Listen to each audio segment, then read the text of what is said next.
SSC GD upcoming டேஸ்ல உங்களுக்கு exam இருந்துச்சுன்னா இந்த வீடியோவை பாருங்க. இதுல ஒரு ஸ்டூடெண்ட் வந்து 5ஆம் தேதி எக்ஸாம் எழுதிட்டு வந்து அவங்களோட ஃபீட்பேக் வந்து சொல்லியிருக்காங்க. அண்ட் ஆல்சோ நிறைய ஹிந்தி சேனல்ஸ்ல ஜிடில கேட்ட கொஸ்டின்ஸ் வந்து ப்ரொவைட் பண்ணியிருக்காங்க. ஸோ அதோட கொஸ்டினுக்கான என்ன பண்ணலாம்னா, என்ன மாதிரி கேட்டிருக்காங்க, கொஸ்டினோட ஸ்டாண்டர்ட் எந்த மாதிரி இருக்கு, என்னென்ன டாபிக்லாம் ரிப்பீட் பண்றாங்க, இது எல்லாமே தெரிஞ்சு அதுக்கேத்தாப்புல ரிவிஷன் பண்ணீங்கன்னா உங்க எக்ஸாமுக்கு வந்து யூஸ்ஃபுல்லா இருக்கும். இப்ப எழுதிட்டு வந்த ஸ்டூடெண்ட் என்ன சொல்லியிருக்காருன்னா, நான் கம்ப்ளீட்டா வந்து மேத்துக்கான ஒரு கோர்ஸ் வந்து எடுத்திருந்தேன், யூடியூப்லயே ப்ரொவைட் பண்ணியிருந்தேன், ரொம்ப யூஸ்ஃபுல்லா இருந்துச்சு அப்படின்னு சொல்லியிருந்தாரு. ரீசனிங்ல ஜஸ்ட் ஒரு வாட்டி என்ன பண்ணுங்கன்னா, பாஸ் பண்ணிட்டு இந்த ரீசனிங்ல என்ன கேட்டுக்கான்னு சொல்லிட்டு ஜஸ்ட் வந்து பாருங்க. எதுக்காக சொல்ல வரேன்னா, மேபி ஏதாவது ஒரு இடத்துல வந்து ஓகே இப்படிதான் பேட்டர்ன் வருது போல அப்படின்னா இது நம்மளுக்கு வந்து என்னன்னா யூஸ்ஃபுல்லா இருக்கலாம். இப்ப ஜிகே வந்து பாருங்க, நான் 2 டாபிக் தான் வந்து ப்ரையாரிட்டி டீச் பண்றது, ஒன்னு ஜிகே இன்னொன்னு மேத். ஸோ இதுல எந்த மாதிரி கேட்டிருக்கான்னு சொல்லிட்டு உங்களுக்கு நான் அக்யூரேட்டா வந்து சொல்ல முடியும். இப்ப ஜிகேல சபகார் போர்ட் ரிலேட்டடா வந்து கொஸ்டின்ஸ் வந்து எடுத்திருக்காங்க. ஸோ சபகார் போர்ட் என்ன, ஈரான் ஈரான் வரும்போது என்னன்னா இன்டர்நேஷனல் ரிலேஷன் ரிலேட்டட் என்ன பண்ணிருக்காங்கன்னா கொஸ்டின்ஸ் வந்து எடுத்திருக்காங்க. ஸ்ட்ரைட் ஆஃப் ஹார்மோஸ் மேபி கடந்த ஒரு வருஷமாவே வந்து கரண்ட் அஃபேர் இருக்கனால அது ரிலேட்டடா வந்து கேட்டிருக்கலாம். அடுத்து Manchester of India, so Manchester of India அது ரிலேட்டடா ஒரு கேள்வி. 1991 சம்பந்தப்பட்ட ஒரு கொஸ்டின்ஸ் வந்து கேட்டிருக்காங்க. புக் அண்ட் அதுல இருந்து கொஸ்டின்ஸ் எடுத்திருக்காங்க. புக் அண்ட் அதுனாவே ஸ்டாட்டிக் ஜிகே ரேட்டா, ஸ்டாட்டிக் ஜிகே வந்து கொஸ்டின்ஸ் வந்து கை வச்சிருக்காங்க. எம்பரர் கிங் அவங்க ரிலேட்டடா ஒரு கொஸ்டின், 2025 கரண்ட் அஃபேர்ல இருந்து ஒரு கொஸ்டின். இப்போ என்னன்னா ஓரளவு ஓகே எதுல இருந்து டாபிக் கேட்கறாங்கன்னு சொல்லிட்டு சும்மா ஜஸ்ட் வந்து என்ன பண்ணுங்கன்னா பாத்துக்கலாம். அடுத்து மேத் வந்து பாருங்க, ப்ராஃபிட் அண்ட் லாஸ்ல ஸ்டேட்மெண்ட் பேஸ்டு கொஸ்டின்ஸ் வந்து கேட்டிருக்காங்களாம். அக்யூரேட்டா எப்படி கேட்டான்னு தெரியல, பட் இங்க கொடுத்ததை வச்சு நீங்க புரிஞ்சுக்கலாம். மார்க்கெட் பிரைஸ் கொடுத்துட்டு which one selling price highest அப்படின்னு கேட்கறாங்களாம். அடுத்து வந்து ஹையஸ்ட் செல்லிங் பிரைஸ் அந்த மாதிரி கேள்வி.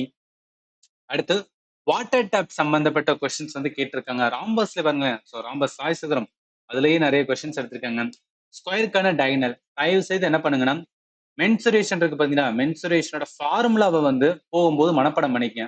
ஸோ 2டிக்கான ஃபார்முலா இருக்கும், 3டிக்கான ஃபார்முலா இருக்கும். இதுல இருந்து நிறைய கொஸ்டின்ஸ் வந்து என்னன்னா கேட்கறாங்க. ஸோ அதனால இது வந்து ஞாபகத்தில் வச்சுக்கோங்க. அது மாதிரி ட்ரெயின் பேஸ்ட் வந்து கொஸ்டின்ஸ் எடுத்திருக்காங்க. அண்ட் ஆல்சோ சிம்பிளிஃபிகேஷன்ல 3 கொஸ்டின்ஸ் வந்து வந்திருக்கு. டிராஃபிக் லைட் சம்பந்தப்பட்ட, ஸோ இதெல்லாம் என்ன அப்படின்னு பார்த்தீங்கன்னு வச்சுக்கலாம், எல்சிஎம் எல்சிஎம் கான்செப்ட்ல வந்து என்ன பண்ணும், சால்வ் பண்ண வேண்டி இருக்கும். ஸோ இங்கிலீஷ் என்ன பண்ணுங்கன்னா ஒரு வாட்டி பாஸ் பண்ணிட்டு வந்துருன்னா ரீட் பண்ணிக்க இந்த மாதிரி கேட்குறாங்க. ஸோ ஆக்டிவ் பிசி வாய்ஸ்ல, பேராகிராஃப்ல, சானிம்ஸ் ஆண்டனிம்ஸ்ல, fill in the blanks, error spot, statement based questions இந்த மாதிரி வந்து கேட்டிருக்காங்களாம். லாஸ்ட் 80வது கொஸ்டின் வந்து ஆக்டிவ் வாய்ஸ்ல எடுத்திருக்காரு. ஜஸ்ட் ஒரு ஸ்டூடெண்ட் சொன்னது, அதனால என்ன அப்படின்னு பார்த்தா நம்ம அக்யூரேட்டா வந்து தெரிஞ்சுக்கலாம். ஸோ இதுக்கப்புறம் நல்லா கவனிங்க, அப்கமிங்ல இருக்கிற ஸ்டூடெண்ட் தயவு செய்து என்ன பண்ணுங்கன்னா, நான் ஒரு 10 வீடியோ வந்து கொடுத்துருப்பேன். ஒவ்வொரு வீடியோ ஒவ்வொரு டாபிக் என்னன்னா கம்ப்ளீட் ஆகும். டைம் இருந்துச்சுன்னா அதை பாருங்க. என்ன பண்ணிக்கலன்னா ஒரு வாட்டி நீங்க ஆல்ரெடி ப்ரிப்பேர் பண்ணதை ரிவிஷன் பண்ண மாதிரி என்னன்னா அவ்வளவு அக்யூரேட்டா இருக்கும். அண்ட் சில கொஸ்டின்ஸ் வந்து ஜிகேல வந்து ஹியூமனோட குரோமோசோம் ஹவு many பேர் ரிலேட்டடா, கவர்னர் அதாவது பாலிட்டி சம்பந்தப்பட்டது, அடுத்து பைஃபோக்கல் லென்ஸ் சம்பந்தப்பட்டது, இந்த மாதிரிலாம் வந்து கேட்டிருக்காங்க. இப்ப ஒரே ஒரு மேத் கொஸ்டின் மட்டும் கொஞ்சம் தெளிவா கிடைச்சது, இதை வந்து பாருங்களேன். A bus travel at a speed of எவ்வளவு மணிக்கு வந்து 80 கிலோமீட்டர், 10 மணி நேரம் வந்து டிராவல் பண்றாங்க. இப்போ train cover 100 meter more distance at the bus in 5 hours. What is the speed of the train? ஒரு பேருந்து மணிக்கு வந்து 80 கிலோமீட்டர் வேகத்தில் 10 மணி நேரம் வந்து பயணிக்கிறது. அப்போ ஒரு பேருந்து வந்து என்னன்னா 10 மணி நேரம் டிராவல் பண்ணது, ஒரு மணி நேரத்துக்கு 80 கிலோமீட்டர்னா மொத்தமா அப்ப 10 மணி நேரத்துக்கு எவ்வளவு கண்டுபிடிச்சாங்களா, எத்தனை கிலோமீட்டர் போயிருக்கு கண்டுபிடிச்சலாம், 800 கிலோமீட்டர். அடுத்து என்ன சொல்றாங்க, ஒரு ரயில் 5 மணி நேரத்தில் பேருந்தை விட 100 மீட்டர் அதிக தூரம் சென்றால், நல்லா கவனிங்களா, 5 மணி நேரத்துல மொத்தமா இது எவ்வளவு 800 கிலோமீட்டர் போனது. இது 5 மணி நேரத்துல அந்த 800 கிலோமீட்டர் தாண்டி போகுது. ஒரு 800.1 கிலோமீட்டர் வந்து போகுது 5 மணி நேரத்துல. இப்ப இதுக்கான என்ன கண்டுபிடிச்சோம், ட்ரெயினுக்கான டிஸ்டன்ஸ் வந்து கண்டுபிடிச்சோம் ரைட்டா. அவன் என்ன கேட்டான், ரயிலோட வேகத்தை வந்து கேட்கிறான். ஸோ நம்ம நார்மலா எப்போதும் வந்து வேகம், ஸ்பீடு, டைம், டிஸ்டன்ஸ் இப்படி வந்தாவே பேசிக் formula speeds equal to distance divided time. என்ன கேட்டிருக்கான், வேகத்தை வந்து கேட்டிருக்கான் ரைட்டா, ஸ்பீடு தான் வந்து கேட்டிருக்கான். அப்ப டிஸ்டன்ஸும் டைமும் தெரியணும். எதுக்கான ஸ்பீடு, ட்ரெயினுக்கான ஸ்பீடு. அப்ப ட்ரெயினுக்கான டிஸ்டன்ஸ் இங்க கண்டுபிடிச்சு வச்சிருக்கோம். டைம் எவ்வளோ, 5 மணி நேரம் அடிச்சோன்னா அதுதான் வந்து ஆன்சர். ஜஸ்ட் என்னன்னா ரொம்ப பேசிக்கா தான் எடுத்திருக்காங்க. எப்போதும் இந்த ட்ரெயின் சம்பந்தப்பட்ட கொஸ்டின்ஸ் வந்து ரிப்பீட்டடா வந்துட்டே இருக்கும், ஞாபகத்துல வச்சுக்கோங்க. ஸோ இப்போ என்ன பண்ணலன்னா நிறைய ஹிந்தி சேனல்ஸ் ப்ரொவைட் பண்ணி இந்த கொஸ்டின்ஸ் எல்லாத்தையும் நான் கலெக்ட் பண்ணியிருக்கேன் கம்ப்ளீட்டாவே. இது 4 ஷிஃப்ட் கிடையாது, ஆல் ஷிஃப்ட். ஸோ 5th மேல ஆல் ஷிஃப்ட்ல கேட்ட வந்து ஜிகே கொஸ்டினை வந்து செக் பண்ணலாம். எந்த Mughal ruler emphasise both religious harmony and administrative efficiency? அதெல்லாம் ஞாபகத்துல வச்சுங்க. நீங்க பார்த்தோன்னே வந்து முகல் அப்படின்னு சொல்றாங்க. ஸோ முகல்ல யாரு? நம்ம என்ன ஜோதா அக்பர் மூவியே பார்த்துருப்போம். யாருன்னா அக்பர் தான். ஸோ அக்பர் தான் என்ன அப்படின்னு பார்த்துன்னு வச்சுக்கோங்க, டாலரண்ட் பாலிசியை வந்து விரும்புவார். எல்லா மதமும் சமம்பா அப்படின்னு வந்து சொல்லக்கூடியவர். என்ன டாபிக்னா மெடிவல் ஹிஸ்டரி. அதெல்லாம் ஞாபகத்துல வச்சுங்க, அதுதான் இம்பார்ட்டன்ட். ஏன்னா ஒரு ஸ்டூடெண்ட்டுக்கு இப்ப என்ன தெரியும்னா என்ன டாபிக்ல கேட்கறாங்க அதை வந்து நீங்க புரிஞ்சுக்கணும். மெடிவல் ஹிஸ்டரி பொறுத்தளவுக்கு 2 டாபிக்ல வந்து கொஸ்டின் எடுக்கிறாங்க. ஒன்னு டெல்லி சுல்தானேட்ல கொஸ்டின் எடுக்கிறாங்க, இல்லையா முகல் எம்பையர். இதை மட்டும் என்ன பண்ணுங்கன்னா போகும்போது ரிவிஷன் பண்ணிட்டு போயிருங்க. அடுத்து, who was the captain of the Indian hockey team that win the gold medal 1980 Moscow Olympics? அதாவது ஒரு காலத்துல வந்து ஹாக்கி டீம், இந்தியாவோட ஹாக்கி டீம் வந்துன்னா பீக்ல இருந்த பீரியட் அப்படின்லாம் சொல்லுவாங்க. இந்த 1980 1960 அந்த பீரியட்லாம். ஏன்னா நம்ம போனாவே கோல்டு தான் அடிப்போம். அந்த அளவுக்கு வந்துன்னா இப்ப ஸ்டாண்டர்டா வந்து டீம் இப்பயும் ஸ்டாண்டர்டா இருக்காங்க. பட் அந்த அளவுல என்னன்னா அது ஒரு பீரியட், அது ஒரு எரா அப்படின்னு கூட சொல்லலாம். இப்ப என்ன கேக்குறாங்க, 1980 பீரியட்ல, அதாவது மாஸ்கோ ஒலிம்பிக்ஸ்ல இந்தியாவோட ஹாக்கி டீமோட கேப்டன் யாரு? இதை வந்து கேக்குறாங்க. இப்ப இது வந்து என்னன்னா என்ன டாபிக் அப்படின்னா ஸ்போர்ட்ஸ் தான். ஸ்போர்ட்ஸ்ல ஸ்ட்ராட்டஜிக்கோட ஸ்போர்ட்ஸ். அதனால ஸ்ட்ராட்டஜிக்கல ஸ்போர்ட்ஸ்னா இது எல்லாமே என்ன பண்ண முடியும்னா கரண்ட் அஃபேர் நம்ம பார்க்க முடியாது ரைட்டா. எல்லாமே நம்ம வந்து பேசிக்கா, அதாவது ஒரு விளையாட்டை லேர்ன் பண்ணும்போது அந்த விளையாட்டுல சில ஜாம்பவான்ஸ் இருப்பாங்க. ஹாக்கி ரிலேட்டடா உங்களுக்கு வந்து நான் சொல்லியிருப்பேன், நல்லா கவனிங்களேன். மேஜர் தயன்சந்த் ரொம்ப ஃபேமஸானது. அடுத்து ராணி ராம்பால். அடுத்து டி.ஆர். ஸ்ரீசேஷ். இவரை பத்தி கண்டிப்பா வந்து என்னன்னா ஹாக்கில இருக்கவங்களுக்கு கண்டிப்பா வந்து தெரிஞ்சிருக்கும். 2020 சம்மர் ஒலிம்பிக்ஸ்ல வந்து பிரான்ஸ் மெடல் வாங்குறதுக்கு முக்கியமான காரணமா வந்து இருந்திருப்பாரு. அடுத்து பிரதிபால் சிங். அடுத்து சில இம்பார்ட்டன்ட் பிளேயர் தன்ராஜ் பிள்ளை, சங்கர் லக்ஷ்மண், கிருஷ்ணன் பகதூர் பாதக். எதுக்காக சொல்ல வரேன்னா இது நான் கிளாஸ் எடுக்கும்போது உங்களுக்கு கொடுத்தது. பட் இதுதான் வந்து என்னன்னா ரொம்ப வந்து இம்பார்ட்டன்ட். ஒவ்வொரு விளையாட்டுலையும் சிறந்த விளையாட்டு வீரர்களை பார்க்கும்போது ஹாக்கில இவங்க எல்லாருமே இம்பார்ட்டன்ட் அப்படின்னு இதுக்கு முன்னாடி எஸ்எஸ்ல வந்து ரிப்பீட்டடா இவங்களை பத்தி தான் கேட்டுட்டு இருப்பாங்க. பட் கொஞ்சம் என்ன பண்ணிருக்கேன்னா இந்த டைம்ல, அதாவது சேம் டாபிக் தான், அந்த டாபிக்ல வந்து ஹாக்கில என்ன பண்ணிருக்கானா ஒலிம்பிக் டைம்ல ஒவ்வொரு பீரியடா வந்து நான் சூஸ் பண்றேன். இதுக்கு முன்னாடி நிறைய நம்ம ஷிஃப்ட் ரிலேட்டட் கொஸ்டின்ஸ் வந்து பார்த்தோம். அதுல என்னன்னா ஹாக்கில இருந்து கொஸ்டின் எடுத்தாங்க. ஆனா ஹாக்கில எப்படின்னா 1960 அந்த பீரியட் எடுத்தாங்க. இப்ப 1980 என்னன்னா மாஸ்கோ ஒலிம்பிக்ஸோட கேப்டன் வந்து கேட்டிருக்காங்க. அப்ப என்னன்னா கொஞ்சம் என்னன்னா ட்விஸ்ட் பண்ணி என்ன கொஸ்டின்ஸ் வந்து கேட்டுட்டு இருக்காங்க. ஆன்சர் வந்து வாசுதேவன் பாஸ்கரன். நார்த்ல வச்சுக்க இந்த மாதிரி கொஸ்டின்ஸ் வந்து வருதுன்னு. இப்ப முடிஞ்சா உங்களுக்கு டைம் இருந்துச்சா ஹாக்கி சம்பந்தப்பட்ட இம்பார்ட்டன்ட் இந்தியா என்னென்ன லெவல்லாம் வந்துன்னா கோல்டு அடிச்சிருக்கு, பர்டிகுலரா ஒலிம்பிக்ஸ்ல யாரு கோல்டு அடிச்சாங்க, அதோட கேப்டன் யாரு, இது வந்து நீங்க தெரிஞ்சுக்கலாம்.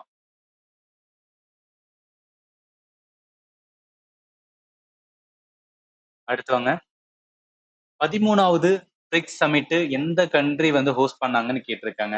இந்தியா தான் பண்ணாங்க. 13வது சமிட் எப்ப நடந்திருக்காங்க, 2021. இப்ப 2026லயுமே யாரு வந்து ஹோஸ்ட் பண்ண போறேன்னா இந்தியா தான். அதனால மேபி என்ன கேட்டிருக்கலாம், இதுக்கு முன்னாடி எப்ப வந்து ஹோஸ்ட் பண்ணாங்க அப்படின்னு வந்து கேட்டிருக்காங்க. அது பக்காவான என்ன கரண்ட் அஃபேர் பேஸ்ட் கொஸ்டின். அடுத்து சத் பூஜா எந்த ஐ மீன் சத் பூஜா ஒரு ஃபெஸ்டிவல் எந்த ஸ்டேட்ல செலிப்ரேட் பண்றாங்க? இது எப்போதுமே ஸ்டாண்டர்டா வந்து ஜிடில கேட்கிற கேள்விதான். ஏன்னா போன வருஷமும் வந்து இதே மாதிரி தான் கேட்டிருந்தாங்க. நல்லா கவனிக்கலாம். சத் பூஜா ஃபேமஸ் வந்துன்னா பீகார்ல. அவங்களுக்கு கம்ப்ளீட்டா வந்து ஃபெஸ்டிவல் எப்படி கேட்பாங்கன்னு சொல்லிட்டு பேஸ்ட் ஆன் ப்ரீவியஸ் கொஸ்டின் 2025 ஜிடில எப்படி கேட்டாங்கன்னு சொல்லிட்டு எடுத்திருந்தேன். அதுலயுமே நிறைய ஃபெஸ்டிவல் கொஸ்டின்ஸ் வந்து நிறைய வந்து என்னன்னா சால்வ் பண்ணியிருப்போம். டைம் இருந்துச்சுன்னா இந்த சீரீஸும் பாருங்க. எல்லாமே ப்ராப்பரா மேத்து ஜிகே எல்லாத்துக்கான பிளேலிஸ்ட் லிங்க் வீடியோட டிஸ்கிரிப்ஷன்ல கொடுக்குறேன், நீங்க வந்து செக் பண்ணிக்கலாம். ஸோ சத் பூஜா எங்கன்னா ஃபேமஸ் வந்துன்னா பீகார் ரைட்டா. ஆன்சர் என்ன வரும், பீகார். ஆப்ஷன் பி தான். அடுத்து எந்த ஸ்டேடியம் ஃபர்ஸ்ட் ஐபிஎலோட ஃபைனல் 2008 எங்க நடந்துச்சு அப்படின்னு கேக்குறாங்க. இது எல்லாமே என்னன்னா ஐபிஎல் ஓரளவுக்கு வந்து நம்ம பாக்குற ஆளா இருந்தாலும் பட் ஃபர்ஸ்ட் டைம் ஐபிஎலோட ஃபைனல் என்ன ஸ்டேடியம், ஏதாவது டீமை கேட்டதா கூட நம்ம சொல்லலாம். பட் ஸ்டேடியம் கேட்கறது கொஞ்சம் டஃப்பான கொஸ்டின் தான் ரைட்டா. இந்த கொஸ்டினுக்கு ஆன்சர் நல்லா கவனிங்க. ராஜஸ்தான்ல இருக்கிற சுவாமி மன்சிங் ஸ்டேடியம் இந்த ஸ்டேடியத்துல வந்து நடந்திருக்கான். ஸோ அதனால 2008ஓட ஃபர்ஸ்ட் ஐபிஎல்லோட ஃபைனல் வந்து எங்க நடந்திருக்குன்னா ஜெய்ப்பூர், ராஜஸ்தான். அடுத்து துவாந்தர் ஃபால்ஸ் எந்த ரிவர்ல லொக்கேட் ஆயிருக்கு அப்படின்னு கேட்கறாங்க. இது ஜாகிரபில டேம் அண்ட் வந்து வாட்டர் ஃபால் அப்படின்னு சொல்லிட்டு ஒரு டாபிக் இருக்கும். அதை லேர்ன் பண்ணலாம். நர்மதா ரிவர்ல தான் என்ன இருக்குன்னா இந்த நதி வந்து இந்த அருவி வந்து இருக்கிறது. அடுத்து government of India launched the operation Brahma which neighbouring country for disaster relief in March 2025. இது வந்து அப்படியே கரண்ட் அஃபேர்ல இருந்து மார்ச் மாசம் கரண்ட் அஃபேர்ல இருந்து எடுத்திருக்காங்க. ஆபரேஷன் பிரம்மா யாருக்கானதுன்னா மியான்மருக்கானது. மியான்மர் எதுக்கான மேஜரான ஒரு எர்த்துகுவேக் வந்து வந்திருக்கும். ஸோ அந்த எர்த்துகுவேக்கு ஹியூமானிட்டேரியன் அசிஸ்டன்ஸ் அப்படின்னு வந்து சொல்றது ரைட்டா. அதன்படி என்னன்னா இந்தியா வந்து என்ன பண்ணிருப்பான்னு வச்சுக்கலாம், இந்த மாதிரி வந்து ஒரு பேரை டிசாஸ்டர் ரிலீஃபுக்கு வந்து என்ன சப்போர்ட் பண்ணியிருப்பாங்க. கொஸ்டினுக்கு ஆன்சர் சீதா வரும். அடுத்து கயர் டான்ஸ், கயர் நடனம் எந்த மாநிலத்தோட பாரம்பரிய நாட்டுப்புற நடனம் அப்படின்னு வந்து கேட்குறாங்க. கயர் ஃபேமஸ் என்ன அப்படின்னு பார்த்தீங்கன்னா ராஜஸ்தான். இது எந்த டைம்ல பாருங்க, ஹோலி செலிப்ரேஷன், அதாவது ஹோலியோட ஃபெஸ்டிவல் டைம்ல வந்து இந்த டான்ஸை வந்துன்னா செலிப்ரேட் பண்ணுவாங்களாம். அடுத்து அகைன் ஒரு ஃபோக் டான்ஸ், கித்தா எந்த ஸ்டேட்டோட ஃபோக் டான்ஸ் அப்படின்னு கேட்குறாங்க. ஜஸ்ட் ஒரு ஃபேக்சுவலான பாயிண்ட் தான். இது நம்ம என்ன பண்ணி ஆகணும், மனப்படம் பண்ணி தான் ஆகணும், வேற வழியே கிடையாது. எங்கன்னா Punjab. Famous in state of என்னன்னா பஞ்சாப். மோஸ்ட்லி வந்து உமன் வந்து செலிப்ரேட் பண்றாங்க. அடுத்து second 5 year plan. Second 5 year plan என்ன டாபிக், எக்கானமியில மோகலபிஸ் மாடல் அப்படின்னு சொல்லுவாங்க. ஏன்னா மோகலபிஸ் பிசி மோகலபிஸ் தான் என்ன சொல்லியிருப்பாரு, அந்த மாடலே வந்து சொல்லியிருப்பாரு. அது என்ன, ரேப்பிடான இண்டஸ்ட்ரியலைசேஷன் வித் ஹெவி இண்டஸ்ட்ரி. அதாவது ஃபர்ஸ்ட் பிளான் எதுக்கு ஃபோக்கஸ் பண்ணோம்னா அக்ரிகல்ச்சர். ரெண்டாவது பிளான் நீங்க என்ன பண்ணணும் அப்படின்னு பாத்தீங்கன்னா தொழில். தொழில் கனரக தொழில்களுடன் கூடிய வேகமான தொழில்மயமாக்கலுக்கு தான் நீங்க ஃபோக்கஸ் கொடுக்கணும். இண்டஸ்ட்ரி தான் வந்து இம்பார்ட்டன்ட் அப்படின்னு சொல்லியிருப்பாரு. அதன்படி என்ன பண்ணிருப்பான்னு வச்சுக்கலாம், இந்த செகண்ட் 5 இயர் பிளானை வந்து வகுத்திருப்பாங்க. அப்ப இதுல தெரிஞ்சுக்கிற வேண்டிய டாபிக் என்ன, எக்கானமில 5 இயர் பிளான்ல இருந்து கொஸ்டின்ஸ் எடுத்திருக்காங்க. நீங்க ரிப்பீட் பண்ணணும், ஐ மீன் ரிவிஷன் பண்ணணும். அதுதான் இது வந்து லேர்ன் பண்ணிக்கிறது. அடுத்து எந்த leader firmly against partition of India, அதாவது 1947 பார்ட்டிஷன் வந்து நடக்கக்கூடாது அப்படின்னு விரும்பின ஒரு இந்தியன் லீடர் யாரு? இந்தியன் லீடர்ஸ் கிடையாது, அந்த டைம்ல இருந்த ஃப்ரீடம் லீடர் யாரு அப்படின்னா கான் அப்துல் காஃபர் கான். இவர் என்ன பண்ண மாட்டாருன்னா விரும்ப மாட்டாரு, ஹிந்து முஸ்லீமோட யூனிட்டி தான் வந்து இம்பார்ட்டன்ட், ஸோ அதனால என்ன பண்ண வேணாம், பார்ட்டிஷன்ஸ் வேணாம் அப்படின்னு வந்து சொல்லியிருப்பாரு. அடுத்து எந்த organisation, which organisation authorised to conduct the doping test for athlete in India. இது ஒவ்வொருட ஃபுல் ஃபார்ம் தெரிஞ்சா கூட போதும், ஈஸியா என்ன பண்ணிக்கலாம்னா ஐடென்டிஃபை பண்ணிடலாம். National anti doping agency. இவங்க தான் என்ன பண்ணுவாங்க அப்படின்னு பார்த்தோன்னா டோப்பிங் டெஸ்ட் வந்து என்னன்னா கண்டக்ட் பண்ணுவாங்க. ஸோ டோப்பிங் இருந்துச்சுன்னா அவங்க என்ன மேபி மெடல் வாங்கியிருந்தா அதுவும் என்ன ஆகுதுன்னா செல்லாம போயிடும். அடுத்து what is the minimum and maximum age prescribe for the joining the Atal pension Yojana. So Atal pension யோஜனைக்கான அந்த ஏஜ் லிமிட் என்ன, 18ல இருந்து 40 வரைக்கும் இருக்கும்.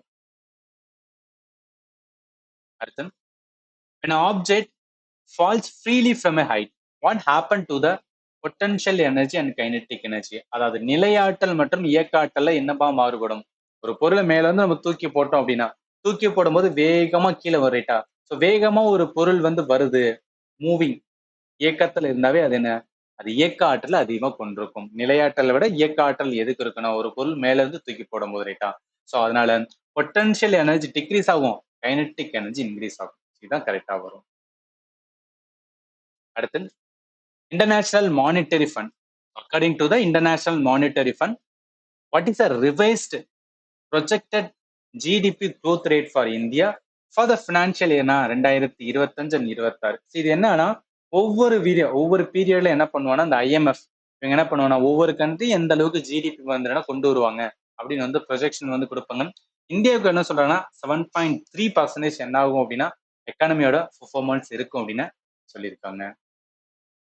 அடுத்து FCI food corporation of India எந்த வருஷம் வந்து நிறுவப்பட்டது அப்படின்னு கேட்குறாங்க. 1965. ஜஸ்ட் ஒரு ஃபேக்சுவல் பாயிண்ட். அடுத்து வெஸ்டர்ன் காட்டுக்கான இன்னொரு பேர் என்ன அப்படின்னு கேட்குறாங்க. ஸோ மேற்கு தொடர்ச்சி மலைக்கு இன்னொரு பேர் என்ன சொல்லுவாங்கன்னா சக்யாத்ரி அப்படின்னு சொல்லுவாங்க. என்னன்னா ஜியோகிராஃபில நம்ம இந்தியன் ஜியோகிராஃபி ரிலேட்டடா ப்ராப்பரா லேர்ன் பண்ணியிருந்தா இது ஈஸியான கொஸ்டின்.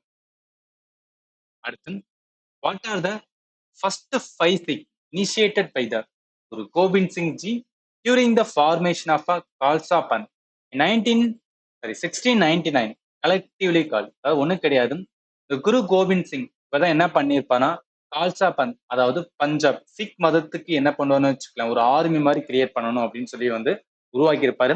அந்த டைம்ல ஃபர்ஸ்ட் 5 முதல்ல 5 வந்து சீக்கியர்கள். சீக்கியர்களுக்கு என்ன பண்ணுவார் அப்படின்னு பார்த்தீங்கன்னு வச்சுக்கோங்க, ஒரு அமிர்தம் கொடுக்குற மாதிரி வந்து கொடுப்பாரு. அவங்கள என்ன சொல்லுவாங்க, அவங்களுக்குன்னு ஒரு பேர் இருக்கா, அந்த பேர் என்ன அப்படின்னு கேட்கறாங்க. ஸோ பஞ்ச்னாவே 5ன்னு அர்த்தம் ரைட்டா. ஸோ பஞ்ச் வந்துன்னா பயர், பஞ்ச் பயர் அப்படின்னு வந்து சொல்றதா வந்து 5 பேரை வந்து குறிப்பிடுறது. விச் மீன்ஸ் என்னன்னா 5 beloved ones, அன்பிற்குரிய ஐவர் என்பதற்கான பொருள் அப்படின்னு சொல்றாங்க. ஜஸ்ட் வந்து என்ன பண்ணிருக்காங்கன்னா சீக் கிங்டம் ரிலேட்டடா வந்து சீக்கிசம் ரிலேட்டடா என்ன பண்ணிருக்காங்கன்னா கொஸ்டின்ஸ் வந்து எடுத்திருக்காங்க. அடுத்து, நேம் த 3 prominent dynasty மூவேந்தர் of south India mention in the Sangam literature. இதெல்லாம் பார்த்தோன்னே என்ன பண்ணலன்னா ஈஸியா நம்ம ஆன்சர் பண்ணலாம், நம்மளுக்கு தெரிஞ்சதா ரைட்டா. மூவேந்தர் யாரு, சேர சோழ பாண்டியஸ். அதனால என்ன வரும், ஆப்ஷன் பி தான். அடுத்து, நேஷனல் ஃபுட் செக்யூரிட்டி ஆக்ட் அதாவது NFSA எந்த வருஷம் இம்ப்ளிமெண்ட் பண்ணாங்கன்னு கேட்டிருக்காங்க. இது ரொம்ப ரொம்ப இம்பார்ட்டன். ஏன்னா இதை வச்சுதான் வந்து நம்ம ரேஷன் கொடுக்குறாங்க பார்த்தீங்கன்னா, ஸோ ரேஷன் கார்டில் இது வாங்குறது எல்லாமே இதை பொறுத்தான். ரேஷன் கார்டுக்கு உள்ள வந்து முக்கியமான ரீசனே வந்து நேஷனல் ஃபுட் செக்யூரிட்டி ஆக்ட் எந்த வருஷம்னா 2013. அடுத்து ஒரு புக்ஸ் அண்ட் அது ரிலேட்டடா கொஸ்டின்ஸ் எடுத்திருக்காங்க. Interpreter of the Maldives, interpreter of Maldives இந்த புத்தகத்தோட ஆசிரியர் யார் அப்படின்னு கேட்குறாங்க. இது நான் ப்ராப்பரா உங்களுக்கு என்ன பண்ணிருப்பேன்னா டீச் பண்ணிருப்பேன். ஸோ ஜும்பா லகிரி, இவங்களோட புக்கு பாருங்க, இன்டர்பிரேட்டர் ஆஃப் மாலதீவ்ஸ். இன்டர்பிரேட்டர் ஆஃப் மாலதீவ்ஸ் இவங்க எழுதின புக்கு. கொஸ்டினுக்கு ஆன்சர் என்ன வரும், ஜும்பா லகிரி. அருந்ததி ராய், அனிதா தேசாய், கிரண் தேசாய் எல்லாரையும் நான் ப்ராப்பரா என்ன பண்ணிருப்பேன்னா புக்ஸ் நான் அதில் கவர் பண்ணியிருப்பேன். டைம் இருந்துச்சுன்னா தயவு செய்து என்ன பண்ணுங்கன்னா கொடுத்த கம்ப்ளீட் கிளாஸஸ் 3 வீடியோ வந்து ப்ரொவைட் பண்ணிருப்பேன் புக்ஸ் அண்ட் அதை மட்டும் என்ன பண்ணிட்டேன் லேர்ன் பண்ணிட்டு போங்க. கண்டிப்பா ஒரு கொஸ்டின் என்னதான் மாட்டிக்கிறோம். அடுத்து, it's a moon complete one revolution around the earth in the approximately 27 days. How many degree of angle does it cover per day? Actually என்னன்னா நம்ம எப்பவும் தெரியும் ஒரு டிகிரினா என்ன, மொத்தம் 360 டிகிரி இருக்கு ரைட்டா. அதே மாதிரி ஒரு பர்சன்டேஜ்னா மொத்தம் 100% அப்படின்னு இருக்கும். அந்த இதுல வந்து கேட்டிருக்காங்க ஒன் ரிவல்யூஷன் என்பது 360 டிகிரி ரைட்டா. ஏன்னா ஒன்னு சுத்தி வேணா 360 டிகிரி இருக்கும். அதுக்கு எடுக்கிற டைம் என்ன, 27 நாள். அப்ப 360 டிவைட் பை 27 அடிச்சுன்னா நம்மளுக்கு என்னன்னா ஒரு ஒரு டிகிரி கிடைக்குமா, அந்த டிகிரி தான் வந்து அவங்க கேட்டிருக்காங்க. எவ்வளவு ஆங்கிள் வந்து பெர் டே அப்படின்னு சொல்றாங்க. 13.3 டிகிரி என்ன ஆகுனா ஒரு நாளைக்கு எவ்வளவு தூரம் 3 வந்து கவர் பண்ணிருக்கோம் ரைட்டா. அதனால கொஸ்டின் ஆன்சர் இதுதான் வரும். அடுத்து, which of the following river from a largest delta in the world, உலகத்திலேயே மிகப்பெரிய டெல்டாவை உருவாக்கும் நதிகள்னா நம்ம இந்தியாவில தான் இருக்கு. அதுனா கங்கா அண்ட் பிரம்மபுத்திரா. ஏன்னா இது ரெண்டும் சேர்ந்துதான் என்னன்னா நார்த் இந்தியாவோட பாட்டே வந்து என்ன அப்படின்னு பார்த்து வச்சுக்கலாம். அங்க இருக்கிற மோஸ்ட்லி அலுவியல் சாரி வண்டல் மண் உருவாக்கான முக்கியமான ரீசன் என்னன்னா கங்கா பிரம்மபுத்திராவோட வந்து அந்த டெல்டா ஃபார்மேஷன் தான். அடுத்து, who won the only gold medal for Indian athletics javelin த்ரோல 2020 டோக்கியோ ஒலிம்பிக்ஸ். நம்ம எல்லாருமே வியந்து பார்த்தோம் ரைட்டா. 2020 கொரோனா டைம்ல டோக்கியோ ஒலிம்பிக்ஸ்ல ஒரு கோல்டு மெடல் நமக்கு வந்திருக்கும். யாரு, நிராஜ் சோப்ரா. இதுலனா ஜாவலின் த்ரோல எல்லாரும் ஈஸியா என்ன பண்ணலாம், இதே ஆன்சர் பண்ணலாம். அடுத்து, who was the guru of Swami Vivekananda. So Swami விவேகானந்தோட குரு யாருன்னா ராமகிருஷ்ணா பரமஹம்சா. ராமகிருஷ்ணா பரமஹம்சா இவரோட ஐடியாலஜி, இவரோட என்ன சொன்னாரோ அந்த போதனைகள் என்ன பண்ணிருப்பேன்னா சுவாமி விவேகானந்தா கம்ப்ளீட்டா என்ன பண்ணிருப்பேன்னு வச்சுக்கலாம், மக்களுக்கிட்ட சேருன்னு சொல்லிட்டு அதுக்காக வேலை பார்த்திருப்பாரு. இது என்ன டாபிக்னா மாடர்ன் ஹிஸ்டரி. மாடர்ன் ஹிஸ்டரியில சோசியோ ரிலிஜியஸ் ரிஃபார்ம் மூவ்மெண்ட் சொல்லிட்டு ஒரு சாப்டர் இருக்கும். இதுல என்ன பண்ணிருப்பேன்னா ப்ராப்பரா லேர்ன் பண்ணிருப்போம். இவ்வளவு கொஸ்டின் தான் வந்து கிடைச்சது. இதுக்கப்புறம் நெக்ஸ்ட் டேல எப்படி கேட்கறான்னு சொல்லிட்டு அடுத்து போறேன். ஏதாவது டவுட் இருந்துச்சுன்னா இந்த வீடியோட கமெண்ட்ல மென்ஷன் பண்ணுங்க. அண்ட் ஃபைனலி தேங்க்யூ ஃபார் வாட்சிங் and have a nice day.